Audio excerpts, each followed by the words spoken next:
মাৰ্ঘেৰিটাত কলকাতা ঘটনাৰ প্ৰতিবাদত অখিল ভাৰতীয় বিদ্যাৰ্থী পৰিষদৰ উত্তাল প্ৰতিবাদ। কলকাতাৰ ঘটনাৰ প্ৰতিবাদত আজি উত্তাল হৈ আছে সমগ্ৰ দেশ। ধৰ্ণা প্ৰতিবাদত উত্তাল হৈ পৰিছে দেশৰ লগতে ৰাজ্যকেইখনো। দেওবাৰে সন্ধিয়া কলকাতাৰ RG কৰ মেডিকেলৰ ছাত্ৰীক ধৰ্ষণ কৰি হত্যা কৰাৰ প্ৰতিবাদত অখিল ভাৰতীয় বিদ্যাৰ্থী পৰিষদে উত্তাল কৰিলে মাৰ্ঘেৰিটা ৰাজপথ। অখিল ভাৰতীয় বিদ্যাৰ্থী পৰিষদৰ মাৰ্ঘেৰিটা শাখাই মাৰ্ঘেৰিটা ব্লক তিনিআলিত পশ্চিম বংগৰ মুখ্যমন্ত্ৰী পুত্তলিকা দাহ কৰি তীব্ৰ প্ৰতিবাদী সাব্যস্ত কৰে। এতিয়া আপোনাৰ চহৰ মাৰ্ঘেৰিটাত ESO অটোমোটিভৰ ইলেক্ট্ৰনিক বাহন। মাৰ্ঘেৰিটাৰ হনুমান মটৰ্ছত 2চকীয়া আৰু 3চকীয়া ইলেক্ট্ৰনিক বাহনৰ কেইবাটাও মডেল উপলব্ধ। যিকোনো বাহনত সহজ ফাইনেন্সৰ ব্যৱস্থা।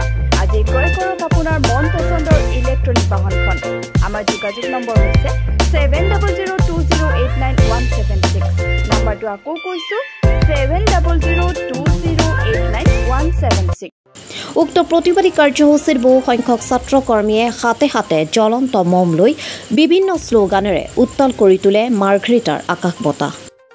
আপোনালোকে সকলোৱে গম পাইছে, যোৱা 9 আগষ্ট 2024 তাৰিখে যি আমাৰ ৱেষ্ট বেংগল কলকাতাত যি এক অপৰাধী এক হত্যাকাণ্ড হ'ল, যি ধৰণৰ এক কাণ্ড হ'ল, যি সমগ্ৰ দেশবাসীকে কঁপাই তুলিছে।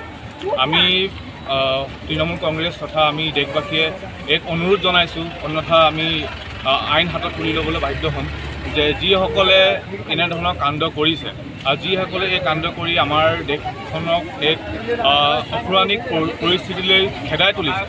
যি আমি এটা শ্লোগান আমি কৰিছোঁ যে বেটী বচাও বেটী পঢ়াও, অন্যথা দেশবাসী নাৰীসকলে যি ধৰণৰ এতিয়া অলিম্পিক অলপ আগতে পাৰ হৈ গৈছে, কেইদিনমানৰ আগতে পাৰ হৈ গৈছে, যি অলিম্পিকত আমি দেখা গৈছে যে নাৰীসকলে যি ধৰণে আমাৰ দেশখনৰ কাৰণে কাম কৰি আহিছে, যি ধৰণে আমাৰ দেশখনক আগবঢ়াই লৈ গৈছে, আৰু তেনে এক পৰিস্থিতিৰে এনেকুৱা এটা জঘন্য ঘটনা সংঘটিত হৈছে, যি ঘটনা সমগ্ৰ দেশবাসীকে কঁপাই তুলিছে।